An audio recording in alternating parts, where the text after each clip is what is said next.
Hello and welcome to the Wellness Connection with Fiona Kane. I'm your host, Fiona Kane.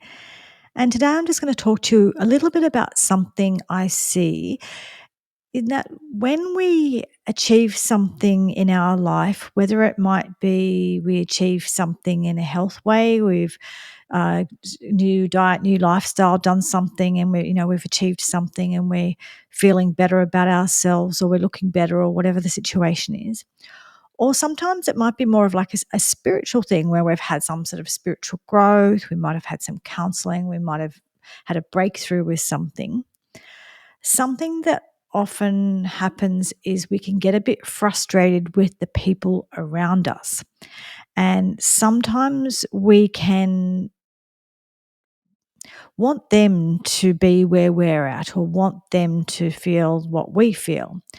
And so today I just wanted to talk a little bit about that, because it's important to understand that people are where they are, and we can't tell them that they should be somewhere different. So while we can influence people and support people and love people, we can't demand that they be in a place that they're not at yet, or in a place they don't want to be, especially if it's around, like, because sometimes these things, it might be around a trauma that someone's experienced, it might be around a grief. There's all different emotional reasons that someone might be where they're at, and you kind of have a breakthrough and you're really excited about it and you really want them to come with you on that journey, and they're just not there yet. And so there's certain situations where acceptance is a really good thing, and learning how to have acceptance about things. Acceptance doesn't mean things can't change or you can't make a difference about something, but it does mean you have to accept that sometimes in some things you can't.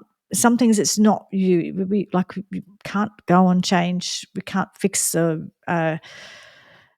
wars around the world or whatever. Maybe you can be involved in something like that if you're a president or something like that. But generally speaking, the average person can't fix that, right? So there's some things you can't fix, or you can't fix the fact that someone has a certain illness, or they have a certain diagnosis, or someone can or can't walk, or whatever it is. There's a certain level of things that we just have no control over. And then there's others that we might have an influence on. So one is kind of knowing the difference, and I think that's the Serenity Prayer, isn't it, that they do in sort of AA and NA. I think the Serenity Prayer is it's along the lines of knowing the wisdom, doing the things you can do, and knowing which things you can and can't do anything about. So this is I suppose I'm talking about that. I didn't think about that when I was sort of starting to do this, but it kind of is that. So the Serenity Prayer, I just kind of looked it up. It's God, grant me the serenity to accept the things I cannot change, the courage to change the things I can, and the wisdom to know the difference. And I suppose what I'm talking about here is the wisdom to know the difference, not there's things you can change, things you can't change. And it's important to know the difference. And sometimes we need to just accept not now, not yet. Sometimes we need to accept that somebody's not ready. And sometimes we need to accept that somebody doesn't want to, and they don't want to be ready, and they don't want to be part of that as well. And it might be frustrating, and we might in our minds think, oh, that person's life would be so much better if only they did the thing, whatever the thing is. And it may be, but then who are you to know what better is for that person, right? We might think that we know better, but we don't necessarily know better. We're not that person. So you might feel that like that person has quite a limited life, or that person has a boring life, or like whatever it is that your judgment about that person's life is. But that essentially is a judgment about that person's life. So while it's okay to want better for other people and to want to inspire them and encourage them and help them have something that might be better, if that's what they believe, if that's what they want, if that's going to be better for them. There's nothing wrong with all of those things, but there is a time, a place for it, and there's a time when we just have to kind of just say, no, leave it alone, give someone a bit of space, or not expect them to do what we're doing. Because just because you're excited about it doesn't mean they are. Just because you're ready for it, it doesn't mean they are. Just because it's going to make your life better, it doesn't mean they think that that's what better looks like, right? So you might have a different definition of what better actually is, right?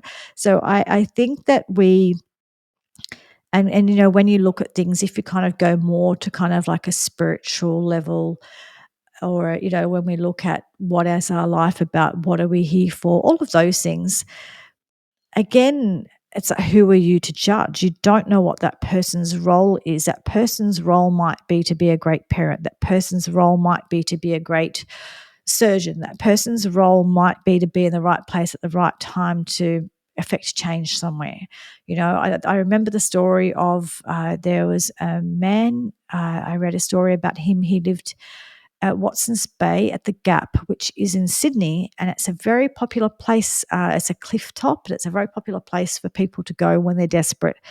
And I won't say the words, but get what I'm saying, right? To end things. And a lot of people have passed that way at the Gap. And this man lived there, and he used to see people arrive, and he used to go and talk to them, offer them a cup of tea. And I think the last time I read this article, I think he sort of probably saved around 70 odd lives, right? He made a big difference to the world. Now, I don't know anything about the man, so I can't tell you one thing or another, but people in his life may or may not have had observations about whether or not they thought that he had the right career or had the right this or did the right that, like whatever. So what I'm trying to say is, you don't know why someone is here. You don't know what their role is. You don't know what they're being called to. And they might make little tiny differences, but that make a big difference in other people's lives that you never see, that you never understand, right? So they might be the person who is who is a volunteer down at the CWA or like wherever it is, someone who goes and reads books to people in hospital, or they might just be sort of quietly doing their thing in the background somewhere and not really making a big scene of things. Or they might have a massive media career and be making a big difference by teaching people a lot of stuff or influencing people, a million things in between. What I'm trying to say is essentially there's not one right way to live your life, and there's not one right way of being. And we have no idea that, like, internally within a human being, what they feel called to do or what feels right for them. And when they feel like what they're doing is in line with their values, is in line with what they feel they're called to. And it's not for us to make those judgments or tell them it should be different. So I would just like to encourage you that when we're dealing with it, whether it's family members or friends or partners or whoever it is, just start to have a bit of judgment around these things of when it's time to interfere or encourage or whatever, or support in someone to change or do something different. And when it's actually important to have an acceptance and let them be who they are.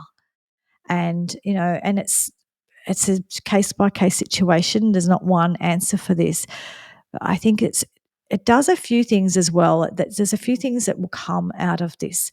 So one is, if we spend all of our time worrying about stuff or wanting to change things or wanting to fix or change things that we can't fix and change, there's a lot of energy, a lot of emotional energy in that. So it kind of just takes that away. But the other thing you might find is, whether or not you actually know it or not, like logically know it or aware of it, you kind of feel when someone has some energy around what they think you should do or who they think you should be or the outcomes, especially like children will feel it from their parents, right? Children will feel a pressure from their parents, or you might feel a pressure from your partner. And it may be something that's never been said.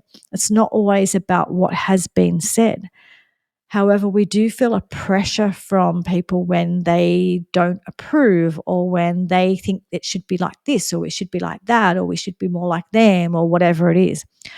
And when you feel that, it's very uncomfortable. It can feel like a real judgment, even if it's not meant that way. It doesn't feel so good. And the other thing is when you feel that, often you kind of reject something outright because you just feel that pressure of, oh, a person's wanting me to do something I don't want to do, or be someone I don't want to be, or whatever it is. And it makes the person who you're expecting to change or expecting to be different, it makes them really uncomfortable, and it can put a lot of pressure on a relationship. And sometimes you don't realize until you let go of something, until you accept something, until you kind of back off a bit and you see the relationship change and improve often. That's when you kind of understand that that kind of unsaid elephant in the room stuff has actually was making quite a big difference to the relationship. And by backing off and having a certain level of acceptance and not thinking that you know the right outcome or the right choices for that person, often that can really improve a relationship. So I invite you to think about that, to kind of assess that in your life. Where are the places where you've got an expectation, or you've got an energy around something, or you've got an idea about what you want the outcome to be, where maybe it's none of your business, or it's not your choice, or even though you mean well, the person actually may be feeling a certain level of pressure around it, and where you could maybe kind of back off. And look, sometimes when we do back off and we have a certain level of acceptance and we let people be, they will come to it on their own at their own pace. So sometimes by kind of just backing off, it allows them to do the thing that maybe you thought was a good thing for them to do in the first place. But sometimes it just might not be the thing. And it also allows them to not do that, or to choose not to do that, which is perfectly okay as well. So when you think about your relationships, when you think about your interactions with people, particularly the people you're really close with, that because we do really, especially, obviously if you have children, you really do feel a vested interest in the outcome because you're a parent and you want to make sure they have the best life possible. And you've got in your mind, you've got an idea of what that could be or what that should be. Or with your partner, you might feel like you want them to keep up with you in some way or other, or join you in whatever you're doing or whatever you're excited about. And so it's very common and it might also with sort of siblings, that sort of thing. So it's very common in really close relationships that we do have in our mind a real kind of like a vested interest in the outcome for people. And sometimes like absolutely pure. I mean, it is like you just want the best for someone, which is wonderful, which is great. But just have an awareness around when that is helpful, when that is beneficial, and when it might be a bit toxic or a bit over the top. And it's kind of knowing the difference. It's kind of knowing when to back off, when to move forward, when it's time to say something, when it's time to not, and when it is time to just have a certain level of acceptance around things. And the more you practice this, the more you learn this and practice this and get a feel for this, you will find it will improve your relationships, and it will also give people around you a bit of breathing space to do their own thing. And particularly, like sometimes, whether it be a parent-child relationship or just in relationships where there's a person around who's kind of a stronger personality. Like me, I will take ownership of this. I got a strong personality. I'm in your face. I can be a challenging friend or relative to have because I've got strong opinions. I'm quite a strong personality, and I'm not afraid to say what I think, right? But then there's other people who don't have a stronger personality, or they're just a bit quieter and a bit more inward focused rather than outward focused. They're kind of more of an introvert, and they might not say much, but it doesn't mean they don't have a lot, they don't think a lot, or they don't have opinions. But what can happen is people like me can kind of trample over people like that a little bit if we're not careful in our sort of thinking that we're doing the right thing or helping someone. It also happens a lot in parent-child relationships that sometimes parents, they they don't learn when, as the child gets older, when to start to back off. And back off doesn't mean don't love, don't care, don't support, all of those things. But sometimes it means allowing the person to make a mistake, allowing the person to make choices, allowing the person to think for themselves and to explore who they are, what they want to do in life, and that kind of thing. So yeah, I suppose ultimately the point of this is that my invitation to you is to just to learn when to have acceptance around things with friends, family, relationships, and even if it's acceptance around things like if someone's choosing to not, if someone's choosing to not talk to you at the moment, you might do what you need to do to try and fix that relationship. But at a certain point, you might need to just leave it alone for a while, let the person do what they need to do and give them a bit of space, and it might help resolve things. Or it just actually might be that relationship has played its course. I don't know, it's complicated. It depends on the situation. But my invitation is to start to look around in your life and look at where you feel you could maybe back off in some situations. And also for that kind of type A and perfectionist personality, that person who thinks that their job to fix everything everywhere for everyone. It's not. And sometimes you are helping lots of people, and sometimes you're not helping. You might have the absolute best intention, but sometimes you're still not helping. So I just invite you to kind of, if what I'm saying to you in any way kind of, you feel a resonance with it, or it's kind of like making you feel a bit uncomfortable, then chances are it might be something for you to look at and examine in your life and to think about how you approach people around you. And one thing I have learned for sure is that sometimes the way people around you, the way they are responding to you is because of you. It's because of your energy. It's because of your energy. It's because of what you're saying, what you're doing. So sometimes if you're saying or doing something different, or if you're just not saying, or if you're backing off or whatever, but energetically when you change, that can change things for the other person, and that can change your relationship. And that's the bit that you are in control of. We're not in control of other people's choices. We're not in control of other people's thoughts or other people's beliefs or their actions. We're really not. But we are, in control of our actions and what we think and what we believe and what we say and the energy that we carry. So we can choose to carry energy into a relationship, into a situation, that is positive and good and supportive, but not kind of overbearing.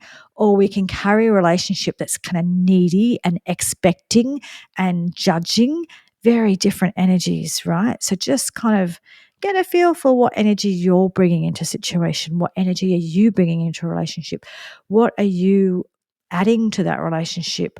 Or are you putting more strain on it? Do you have expectations that might be unreasonable at this point in time? So anyway, I hope that is useful for you in thinking about your relationships and thinking about the ones that maybe aren't going so well.